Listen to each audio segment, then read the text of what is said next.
So hello everyone and welcome back to another very important video session from your own channel Let's Crack NEET UG English. My name is Vipin Kumar Sharma and I am your biology mentor. This is the part 3 of your chapter Living World. And in this short video, we are going to talk about the detailed analysis of two different terms. The very first term is taxonomy and the second important term is systematics. And we are also going to compare these two terms and we will be finding out that which of the following is much broader category out of these two, right? So let's start our discussion on taxonomy and systematics, and it is a very important topic from examinations point of view, so please make sure that you watch the complete video to understand the whole concept in an easy manner. So guys, these are some important credentials of mine. You can have a look if you want, otherwise let's proceed. You can also get connected to us via Unacademy's learning app, which is one of the most brilliant apps in Indian education, and it is one of the most downloaded apps by Indian students too. So you have to install this app, and since we all are preparing for NEET UG competitive examination, so you need to go to the NEET UG section. After clicking on NEET UG section, you need to click on get a subscription icon. When you are going to click on this icon, you will be getting all our subscription packages on your screen. Our subscription offer starts from a 1 month pack and largely it could be of 2 years. So 1 year and 2 year packs are more feasible financially. So I'll recommend you guys to take a 1 year pack or a 2 year pack because the monthly cost for these packs is much lower and we are going to compare it as well. So what you will be getting by taking Unacademy Plus subscription, you will get daily live classes from top educators of India. On Unacademy's Plus platform, there are 50 plus top educators of India who are going to cover up your syllabi for physics, chemistry and biology. So if you want to cover the whole syllabus for NEET examination, you can get the subscription. Second, you will be given a lot of tests, a lot of quizzes and a lot of questionnaires. And the most important part is you will be given ranks on regular basis. Okay, ranks on regular basis, so you can track your performance. Let's say you have started with a rank of 101 and you come to rank 17 in 1 month, so you will be tracking your performance that you have improved a lot with the time and you still have some scopes to improve. So that is the most important part according to me. Secondly, structured courses will be provided to you guys. It means that last month I have made a course on cell biology and this month I'm going to make a course on genetics and evolution. So it is structured according to my course. I'm going to design my own curriculum and you will be following that so that we can complete our whole syllabus. We can track our whole syllabus before the examination and there will be unlimited access given to you. There is no upper limit set by the Unacademy. So you can watch our videos as many times as possible, as many times as you want. There is no upper limit, there is no upper bar. Now what is Iconic subscription? Iconic subscription is a unique plan and a unique thought by Unacademy which is going to kill the barrier of online and offline education. In offline education, there is a mentor who used to guide you, face to face. Similarly, in Iconic subscription, you will be getting a personal coach. That coach will be doing your test analysis just like a class teacher in your school, and he will be giving you a study planner and he will be motivating you throughout. Plus, you will be getting all the benefits of Plus. So, it simply means that Iconic subscription will give you more out of you. Okay, so please make sure to take the Iconic subscription if you can afford it because the prices of Iconic subscription are a bit high as compared to the conventional Plus course. The conventional Plus course is only having the courses, test series, quizzes, a lot of educators will be teaching you in structured way, but in Iconic you will be having a personal coach, study planner, expert guidelines and personal test analysis which is done only for you. So the Iconic is quite costly as I've already told you guys. So 1 year pack is going to cost you around 45,000 rupees, which is much lesser as compared to the offline coaching institutes. So if you are going to apply code VIPIN, you will even get 10% discount. So of this 45,000, you need to pay only 40,500 rupees. Similarly, the 2 year pack is going to cost you around 61,000 rupees. And if you will apply this code VIPIN, that is capital VIPIN, then you will be getting this course in 54,000 rupees only. So if you can afford it, you can take it. Otherwise, you will be having normal Uniconic NEET UG subscription packages, okay, or the standard plus package, where the monthly cost of 1 month pack is around 5,400 rupees. It means that if you will take a program for 1 month, it is 5,400 rupees. But if you will take a 2 years pack, the monthly cost is around 1300 rupees only. It means that the overall cost is 5 times less when you take a larger pack. And that's why I always recommend students to take 1 year or 2 year pack with Vipin code so that they can get the maximum discount possible. If you will be utilizing my code, you will be getting 10% discount. You will be a part of my batch. And other than that, you can watch the videos of all top educators of Unacademy Plus. You can go to the batch of any of the teacher of your choice and you can watch those videos up. So please take subscription as soon as possible because the prices are going to hike very soon. Okay, at the end of this month the prices are going to hike, so please make sure to take the subscription as soon as possible. We have already discussed about the binomial nomenclature in the last video and we have already discussed up to this line of NCERT. So let's revise our binomial system of classification. Let's take a black screen to understand in a better way. So binomial, what does the name suggest us? In binomial, bi simply means two and nomial simply means names. It means that a particular thing will be having the names with two components. For example, human beings. So human beings will be known by the name Homo sapiens. Okay, so here Homo is the genus and sapiens is the species. So this particular thing is called as the genus or the generic name. Okay, and this particular second part will be called as species or it will be called as specific epithet. It will be called as specific epithet, right? And now this sapien will be having the first alphabet small and this genus will be having first alphabet capitalized. Since they are handwritten, so they will be underlined separately. Okay, they will be separately underlined. But if they are written in a book, okay, if they are written in a book, if they are typed, then they will be written in italics. Okay, it means that they will be italicized. And why it is important? It is important to show the Latin origin of these things, to show the Latin origin of these things, because Latin is a dead language and that's why it is used by the scholars. There is no change in this language from last 100 years and it is not going to change for coming 1000 years as well. Okay, since it is a dead language, so there is no scope of change. So the paper that you are going to write today could also be understood by the coming generations even after thousands of years, because there is no change in the language. There is no change in the language, so that's why they are Latinized. Okay, all right, so this particular thing is very important. After that, the author's name come after the binomial name in abbreviation. Okay, in abbreviated form. It means that in the short form, abbreviated form or the short form. For example, Linnaeus is a scientist who discovered, let's say, or who identified the mango or the Mangifera indica. So after Mangifera indica, the name of Linnaeus will be kept like this. It is the abbreviation. Okay, it is the abbreviation. Alright, so these are some rules of the binomial nomenclature system and I hope you got them very well.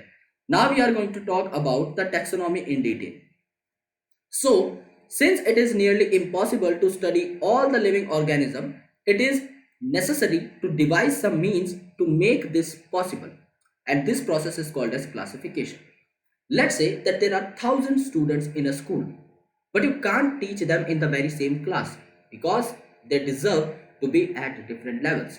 There are some students who deserve to be in the first class, so they are a part of the first class.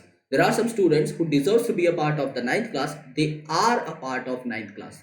So in a particular school, you have bifurcated the whole school into classes, and in that class as well, you have bifurcated the classes into sections. So let's take a clear cut overview of this. Okay, let's take a clear cut overview of this. Let's say that there is a school, and in school, let's say there are 2000 students. Okay, there are 2000 students. Now what happened over here is you have converted this school into variety of class. You have primary classes, okay, you have intermediate classes, okay, you have secondary classes, okay, and you have senior secondary classes. Now these are the major categories in which you have converted a school into, right? These are the major categories. Now in those major categories, there will be further subcategories which will be contributing towards the students. Now in primary, there will be classes 1, 2, 3, 4 and 5. In intermediate, there will be classes 6th, 7th and 8th. In secondary, there will be classes 9th and 10th.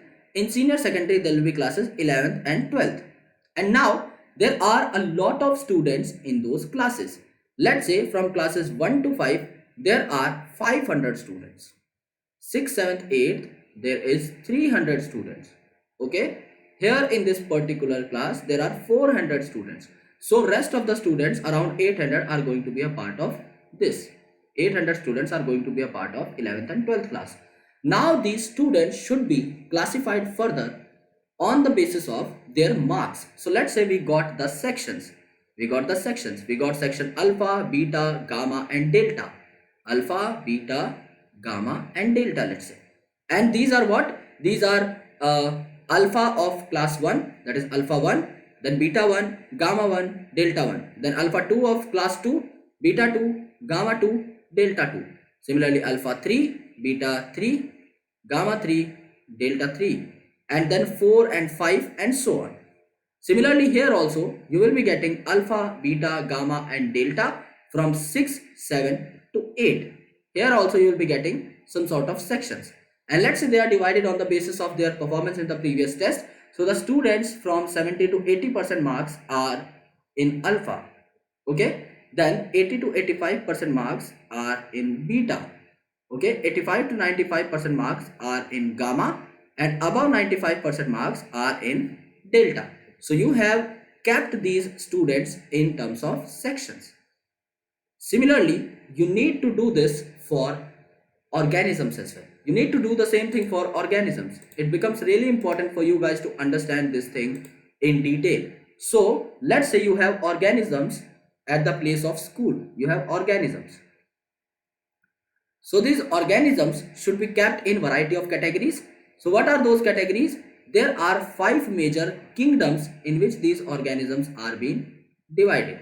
Okay. The first kingdom is, let's say, Monera, that contains prokaryotic organisms. Okay. Prokaryotic or primitive organisms are in Monera. Then Protista, then fungus, then Plantae, which contain plants, and then Animalia, that contain animals. Now in plants also there is variety of bifurcation. For example, in Monera there are variety of bacteria. For example, Archaebacteria, Eubacteria. In Protista there are variety of things. For example, there is Chrysophyte, there is Dinoflagellate, there is Euglenoid, there is slime mold, there is Protozoan. In fungus there is Actinomycetes, Ascomycetes, Basidiomycetes, Deuteromycetes, Phycomycetes. In plants there is algae, bryophyte, pteridophyte, gymnosperm, angiosperm. In animal there is Porifera, Coelenterata, Ctenophora, Platyhelminth, Esculminthus, Annelida, Arthropoda, Echinodermata and so on. So now you have classified this thing. Okay. So what if I am going to tell you that this creature is an organism? Let's say I have found a thing like this. I'm saying that this creature is an organism. Is it a specific classification or is it a specific thing about this creature? No, because there are a lot of organisms. In fact, we have identified 1.7 to 1.8 million living creatures till now. So how do we understand that what is this out of these 1 million? 1 million में से यानी 17 से 18 लाख में से पहचानना बड़ा मुश्किल होगा कि ये कौन सा है. So you need to go into the deep analysis. Firstly, you are going to find out whether it is a Monera or it is a Protista or it is a fungus or it is a Plantae or it is an Animalia. So you found out that it is an Animalia. Okay. So you kept this particular thing into a separate category. You kept this organism into category Animalia. Okay. Now in Animalia, you have gone deep into the analysis. For example, there is Porifera, Coelenterata, Ctenophora, Platyhelminthus, Esculminthus, Annelida, Arthropoda, Mollusca, Echinodermata, Hemichordata, Chordata, you are going to read about it in animal kingdom, so you don't have to worry about the names. Let's say that this thing is related to the arthropoda, so I will keep it in arthropoda. That yes, it is related to the organisms which are present in arthropoda already. Now you will go into the deep analysis of arthropoda and you will go into the categorization of arthropoda and you will find that it is an insect. So it is a member of class Insecta. It is a member of class Insecta. This is called as classification. So you will get an idea about this organism if I'll say that it is an insect. So you will be deciding some important characters of this insect in your mind. अगर मैं आपसे बोलूं कि मुझे कुछ मिला है जो जिंदा है, I got something which is living, you will not be able to identify whether I'm talking about a plant, I'm talking about a bacteria, I'm talking about an animal. You will get no idea about it. But let's say I'm telling you that yes, I found out an insect. So you will be getting an idea about it. That it may be having 6 legs. It will be having a chitinous exoskeleton. It will be having spiracles for respiration or some other things for respiration. You can just identify some of the features and you can relate with it. That is called as the proper classification. So classifications make it easier to understand that what an organism exactly belongs to. Okay, so in classification you use to denote variety of categories to an organism. Now this process is classification. So what is classification? Classification is the process by which anything is grouped into categories based on easily observable characters. There are some characters of an organism which are easily observable. For example, if there is a plant, it will be having leaf. So if I'm saying that I got a thing which is leafy, you will say that it is a plant for sure. So this is classification. Let's say I got an organism, I got an animal, okay, which is having 3 pair of legs. It will be an insect because you know about that. I found an animal which is having mammary glands, the milk producing gland. It will surely be a mammal. So obviously you know about the characters which can easily be observed, and on the basis of that they are given convenient position, convenient category in the whole system. For example, we easily recognize groups such as plants or animals or a dog, cat, insect. For example, if I'll be telling wheat, you know that it's a plant. If I'll be telling elephant, you know it's an animal. If I'll be telling mosquito, you know it's an insect because they are already defined. The moment we use any of these terms, we associate certain characters with the organism in that group. When you used to take the name of these things, if I'll be telling you about a dog, you will create an image of the dog that you already know. So when we talk about classification, if I'll be talking about a newly classified or newly identified organism, you can easily relate those characters in your mind with some already identified organism. You will try to connect them together. Okay, what image do you see when you think of a dog? If I'll be telling you about a dog, you will be creating an image of dog in your mind. Obviously, each one of us will see dogs, not the cats. Okay, since we are talking about dogs, so image of dog will be in our mind, not of cat. Now if we were to think the Alsatians, then the specific breed of dog will come into our mind, that is Alsatian breed of the dog. Similarly, if we will say mammals, then there will be an animal which will be coming to our mind. What are mammals? They will be having mammary glands, they will be having external hairs, they will be having ear pinna. Okay, so you would of course think of animals with external ears, it means that ear pinna, external body hairs, and the mammary glands as well as the diaphragm. So these are the characteristics of mammal. Likewise, in plant, if you try to talk about wheat, the picture of wheat will be in your mind, not of rice. Okay, so these dogs, cats, mammals, wheat, rice, plant, animals, they are the categories which are used to study organism. If I say plant, then all the important plants will be a part of that category. Whether it be a people, it be a bargat, it will be rice plant, it will be mango, it will be grape. All of these are going to be the part of kingdom plantae or the category plant. If I'll be talking about elephant, if I'll be talking about tiger, if I'll be talking about lion, if I'll be talking about dog, cat, human beings, we all are the part of animals. So animals and plants are the categories. So the scientific term for these categories is taxa. Okay, taxa is what? Taxa is the name for those categories. So here we must recognize that taxa can be present at different levels. Taxa is present at different levels. Why and how? Let's talk about that. Okay, let's say you got an animal. You got an animal. Okay, let's say I found a cockroach. I found a cockroach. So what you are going to tell about this cockroach at the first sight? Yes, it is an animal. So what does it belongs to? It belongs to category Animalia, which is a kingdom, which is a large category. So Animalia is a kingdom. So this Animalia is what? It is a taxa, but at higher level. It means that at the level of kingdom.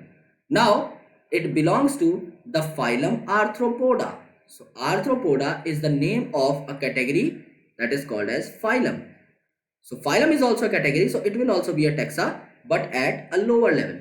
Then it will be an insect.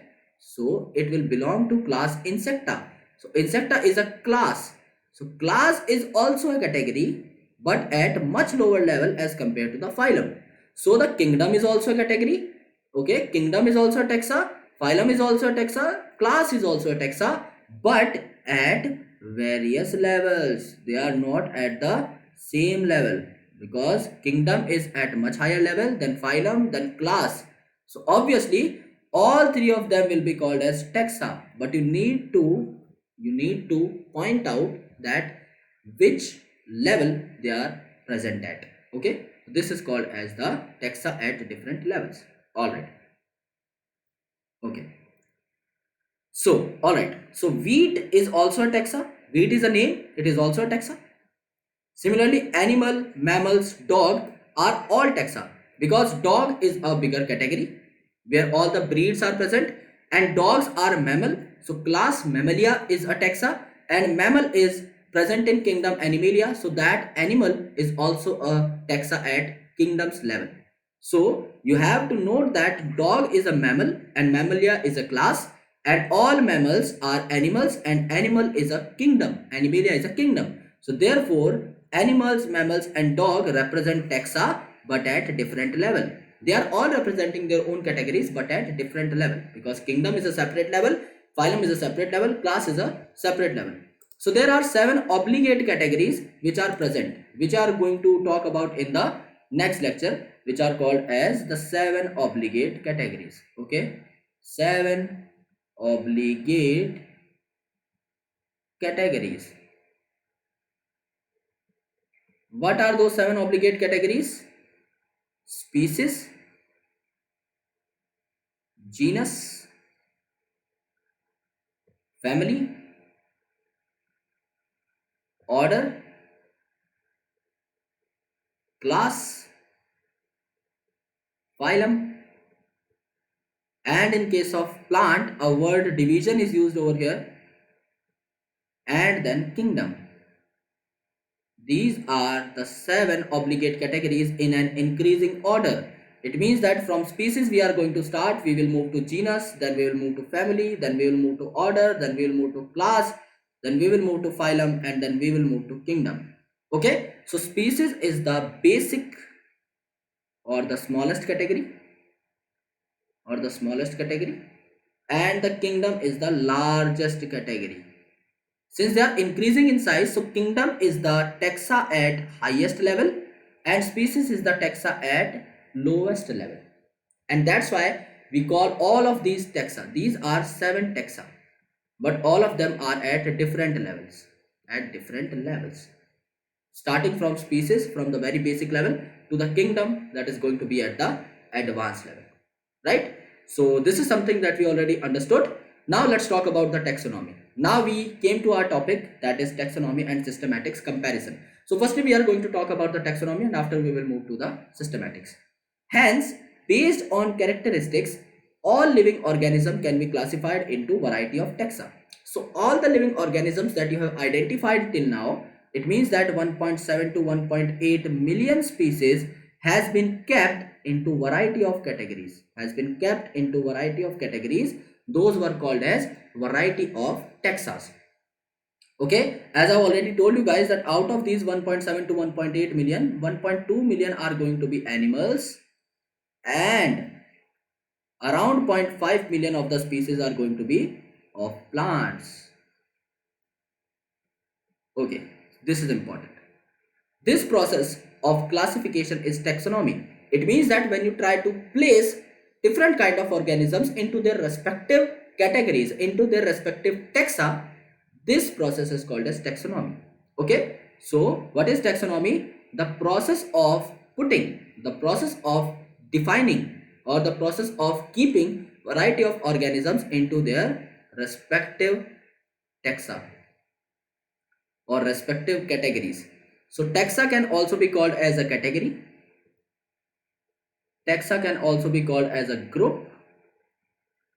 Taxa can also be called as unit of classification, or taxa can also be called as rank. This is the most important point that I am going to tell you guys over here. All these things are absolutely the same. So in taxonomy, the taxa is equivalent to category, because as you know that species, genus, family, order, class, phylum, kingdom, these are categories, or these are found by the group of organisms, or these are the unit of classification, that are same 7 obligate categories, and these are different ranks starting from lowest rank, that is species, to the highest rank, that is kingdom. So all these 5 words could be used as synonyms. All these 5 words could be used as synonyms of each other, right? So what are the important aspects of modern taxonomic study? The modern taxonomic study was based on external and internal structure. Means you are talking about the external structure, that is morphology of an organism. The thing you can directly see in an individual is called as morphology. For example, you can tell that I do have 2 hands. This is my morphological feature. You can tell me that I do have 2 legs. This is morphological feature. You can say that I do have 2 eyes, I do have 2 ears, I do have 1 nose, I do have 1 tongue. These are morphological features. You can say that my body has external hairs. This is morphology. Then internal organization is called as anatomy. I mean, you can't see that I have 206 bones, but still I do have that. So for that, you need to go into the internal structure of my body. You have to count the number of muscles present in me. You need to understand the metabolism that is happening, the reactions that are going in my body. So these are the part of anatomy.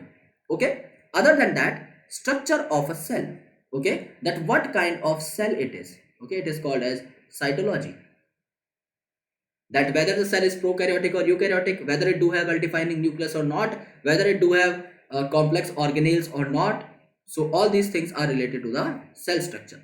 Then developmental process, that how do the development occur in a particular organism. Developmental process. And then ecological information, that how do an organism is related to rest of the organism in its surrounding. This is called as ecological information. Ecological information. So these are the pillars of what? Modern taxonomy. This is not convenient taxonomy. You need to understand it very, very carefully. It is not convenient taxonomy, or it is not conventional taxonomy. It is modern taxonomy. So modern taxonomy is dependent on morphology, anatomy, cytology, developmental biology, and ecological information. These are the 4 characters of modern taxonomic study. But if you will talk about the pillars of conventional taxonomy, you will find something else. If you will talk about the taxonomy only, that is called as the conventional taxonomy, the 4 characters are going to be different. The 4 pillars are going to be different. These are going to be characterization. It means that noting down the character of a particular thing.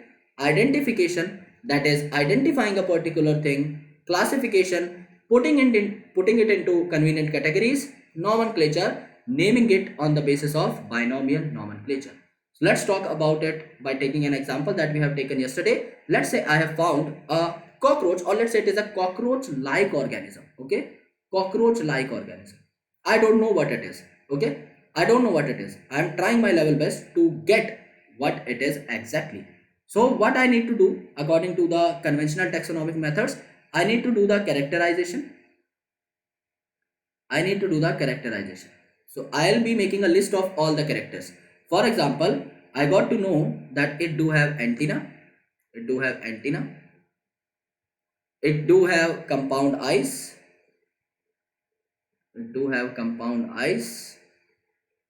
It do have three pair of legs. Okay. It do have two pair of wings. It do have exoskeleton form of chitin. Okay, and let's say it do have segmentation. Okay, segmented abdomen. You can see some sort of segments over here. Okay, you can see the six packs of cockroach. All right, so it is segmented. So you can see the segmentation over here. Segmentation over here. Other than that, you can call it joint appendages, right? Joint appendages. You can call it like that. Joint appendages. All right. So in characterization, I have written down all the characters related to it. So this is the first process. When I am going to do the characterization, I will be knowing that what this organism is. So after writing down all the characters, I got to know about its identity, and that is called as identification. Or I'll basically bring this organism to a scientist and I'll tell that, sir, this is a new creature found by me which got an exoskeleton of chitin, which got three pair of legs or the joint appendages, and it got segmentation. So what scientist is going to tell me? Scientist will tell me that, bro, the thing that you have identified till now, okay, it is what? If it is having joint appendages, it will be an arthropod. It will be a member of arthropoda. It means that it is an animal. Other than that, if it is going to have a segmented body, it will again be an arthropod because it is a characteristic feature of the annelids, arthropod and chordate. So it is more related to arthropod because it has chitinous exoskeleton. Okay, and since it is having some more characters related to insect, so it will belong to class Insecta. So I got to know that it is an insect for sure. This is called as identification. Now I'll be classifying it. This process is called as classification. Okay, I put it into a category. And what is that category? I have kept this organism into phylum Arthropoda and class Insecta, and other that I have just kept it into an order, into a family of the related organism which I have identified earlier. So it is what? It is classification. And after classifying these organism, what I am going to do is I am going to give it a name. I will do its nomenclature. So when I am going to give it a name, when I am going to nomenclate it, it will be given a genus and a species. Because what is a binomial name? It is basically genus or the generic name and species or the specific epithet. So after doing all these four steps of taxonomy, I have already identified what it is. I have kept it in a good category of related organisms and I have also named it. So these are the complete processes which are present over here. Okay, so what are the complete processes? The very first process is characterization, where characters were basically taken into consideration. Then I have identified this organism. Then I have basically classified it. And after that, I have basically nomenclated it. Okay, I have done its naming. So it is very basic to the taxonomy. Alright. So these are the basis of taxonomy. Now taxonomy is not something new to the humans because human beings have always been interested in knowing more and more about various kind of organisms, particularly with reference to their own use. I mean, when the scientific theories or the scientific gadgets were not that modified or were not that developed, at that time also the human was very curious to use the animals or to use the plants for its own benefits, for its own use. So what he basically did is he basically tried to find out the useful plants and useful animals in its surrounding, and he basically tried to classify the organisms based on its needs. Let's say the most important need is what? The most important need of any organism is food. Let's say there are some plants, for example, there is rice, there is wheat, there is mango, which will give them fruit. Okay, there will be banana, there will be grape, or you can say the fruit plants. Okay, so they are going to give them the food, so they are kept in the food category. Other than that, there are some animals which are going to be a part of food. For example, there is hen, there is goat. Okay, there are variety of things which are present in this category as well. There will be fishes, so this is food. This is the first category. Second one is shelter. Okay, that will give them a place to live. For example, the bamboo shoots are used to make the house at that particular point of time.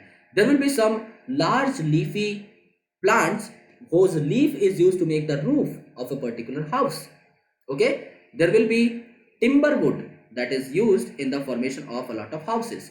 Other than that, there will be clothing. Okay, there is clothing. So in clothing, there will be important fibers which are present. For example, the jute fiber, okay, the flex fiber, the sun hemp. So these things will be in the category of clothing.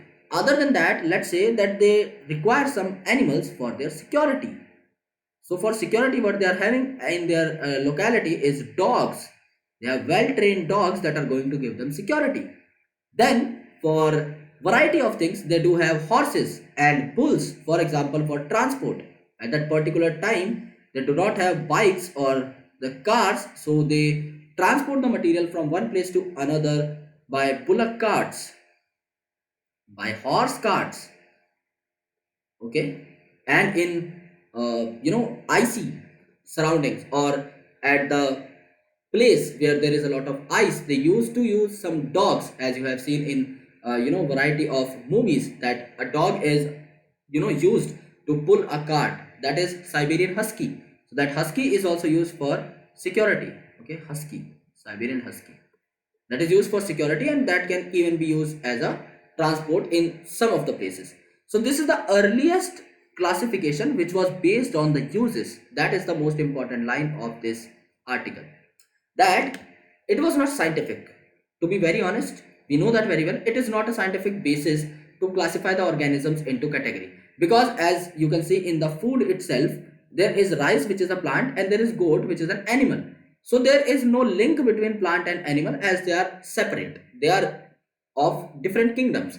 So this category is placing the organisms of different category, okay, widely separated organisms into same category. So it is not a scientific method, but it is the oldest method that divide variety of living organisms on the basis of their uses, that what are their uses, what are their importances on which we can basically rely. All right, so this is very important. All right, so now let's talk about the taxonomy and systematics. Let's talk about the basic aspect, let's talk about the basic difference. So human beings since long not only interested in knowing more about different kind of organisms and their diversities, but also the relationships among them. It means that you have seen in the previous slide that organisms or the human beings are very curious to know about their surrounding. So they have classified the living organisms on the basis of their uses, but they are also very keen about knowing the relationship between two different organisms. For example, if there is a rat, or let's say if there is a some related organism, then they will be finding the relationship between them. They want to know that how much an animal like human being is related to monkey, how the human beings are related to gorilla, how the human is related to ape, how it is related to chimpanzee, how we are related to giraffe. So we need to know the links between organisms, and this branch of study is referred to as systematics. Okay, systematics. So here a word is coming, that is systema. A systema, which means systematic arrangement, and that arrangement is basically done on the basis of what? On the basis of similarities between organisms. Okay, similarities, that whether they have same ancestor or not. If they have same ancestor, they will be kept in the same category, and if they will be having different ancestor, they will be placed in the different category. That is called as systematics. So systematics word is derived from another Latin word called as systema, that means the systematic arrangement of organisms. The Linnaeus, who have given the binomial nomenclature, also used the title Systema Naturae for his book. So his book was called as Systema Naturae on the basis of the word systematics. The scope of systematics was later enlarged to include identification, nomenclature, classification, along with the evolutionary relationship. So now let's talk about these things. Let's talk about the basic comparison. What does the taxonomy includes? What does the taxonomy includes? Taxonomy basically includes characterization, identification, classification, and nomenclature. These are the different things present in taxonomy. Now, what does systematics include? What does systematics include? Systematics include characterization, same, identification, same, classification, same, nomenclature, same, plus evolutionary relationships between organisms. Evolutionary relationship. So which is going to be the broader category? In field of science, which is going to be the broader category? Taxonomy or systematics? Obviously, the systematics. So when someone will ask you that which of the following is a broader category, systematics is surely going to be the broader category as it contains something extra in terms of evolutionary relationship. So it contains all the things of taxonomy. This is what? These 4 points are related to taxonomy. So systematics contains all the important things of taxonomy, plus it also includes the evolutionary relationship. Okay, so it is very important, and indeed it is the broader branch when compared to the taxonomy. Now what do you mean by evolutionary relationship? It simply means that how we are connected to each other from evolutionary basis. How we are connected, whether we do have same ancestor. Let's say there is organism A that give rise to two organisms, that is organism B and organism C, and then C give rise to E and E give rise to F and D. So what we are going to suggest from this particular design is that A is ancestor of B and C. So B and C will be in the same category. F and D are produced by E. So E will be the ancestor of F and D. Okay, so both of these will be put in a category which is more related to E. So अभी यहाँ पर एक question आता है, the thing that you can easily understand from this particular concept. Now what is that concept and what is that question? I am going to ask you some questions and you are going to answer me that. A is more related to B or A is more related to D. Which of the following option is correct? You will say A will be more related to B because they are closely connected, they are present together, and A will be less related to D as they are very far from each other, right? So this option is going to be correct and this option is going to be wrong. How you are going to say that? Because these are evolutionary connected and these are evolutionarily separated. So we can say that A and B can be placed in same category, not A and D. Okay, so we can derive a lot of things from such kind of evolutionary charts. All right. So I hope that this is clear to you guys. Systematics is a much broader category, much broader branch of biology, and taxonomy is not that broader because all the aspects of taxonomy were already covered in the systematics. So thank you so much guys for watching this video. If you really enjoyed this video, then give this video a big fat thumbs up. You can like our videos, you can subscribe to our channel, and please make sure to follow me on Unacademy's learning app. If you have installed that app, just search my name Vipin 007 or my full name Vipin Kumar Sharma. You will get my profile. You can follow me over there so that you can never forget any kind of notification from my end. I used to take free special classes on that particular platform. Other than that, if you want to get connected, if you want to be a part of my batch, please use code Vipin. If you are going to use this code, you will be getting 10% discount. You will be part of my batch. And other than that, you will be getting videos from all the top educators of Unacademy. There are 50 plus top educators and each and every teacher will be teaching you thoroughly. And if you want to join the batches of any of the top educators, you can go freely to their batches. All the batches will be unlocked if you use the code Vipin. So please be very careful and use this code for the maximum benefit subscription. Thank you so much guys, lots of love. We'll surely catch you in the next video, and in the next video we are going to talk about the taxonomic categories, that are the 7 obligate categories that we talked about today. Okay, species, genus, family, order, class, phylum, and kingdom. We will be talking about all these categories tomorrow in tomorrow's lesson. Thank you so much. Bye bye. Take care and lots of love. Bye.